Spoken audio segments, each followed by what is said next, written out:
Let's break down these concepts in layman's terms. Asymptotic notation. Imagine you're trying to describe how fast a person can run as they train for a marathon. Asymptotic notation is like summarizing their speed by saying, as they run longer distances, their speed becomes more consistent.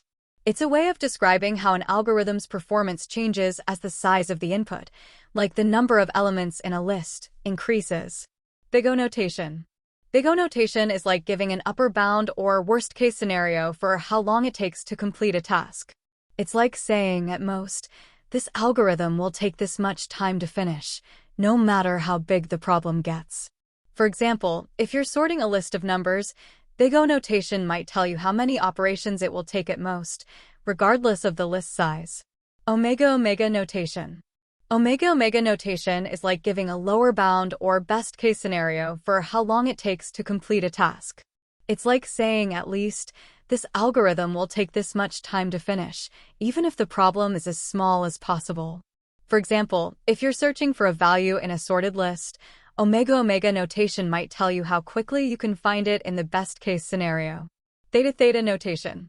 Theta-Θ notation is like giving both an upper and lower bound for how long it takes to complete a task. It's like saying, this algorithm will take about this much time to finish, neither too slow nor too fast, no matter how big the problem gets. For example, if you're sorting a list of numbers, Theta-Θ notation might tell you the average number of operations it will take, considering both the best and worst cases. In essence, these notations help computer scientists and programmers understand and compare the efficiency of algorithms, providing insights into how they perform as input sizes change. Let's use an analogy of cooking pasta to explain these concepts. Asymptotic notation. Imagine you're cooking pasta, and as you increase the amount of pasta you cook, the time it takes to boil the water remains relatively constant. Similarly, asymptotic notation describes how the performance of an algorithm changes as the size of the input changes. Big O notation. Big O notation is like estimating the maximum time it will take to cook the pasta, regardless of how much you're cooking. It's like saying, even if you're cooking a huge pot of pasta, it won't take more than 15 minutes to boil. This gives you an upper limit or worst-case scenario for the cooking time. Omega Omega notation.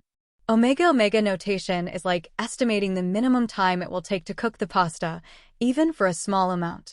It's like saying, even if you're just cooking a small portion, it will take at least 5 minutes to boil. This gives you a lower limit or best-case scenario for the cooking time. Theta-Θ notation.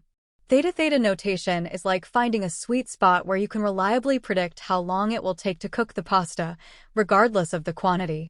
It's like saying, for any amount of pasta, it will take about 10 minutes to boil.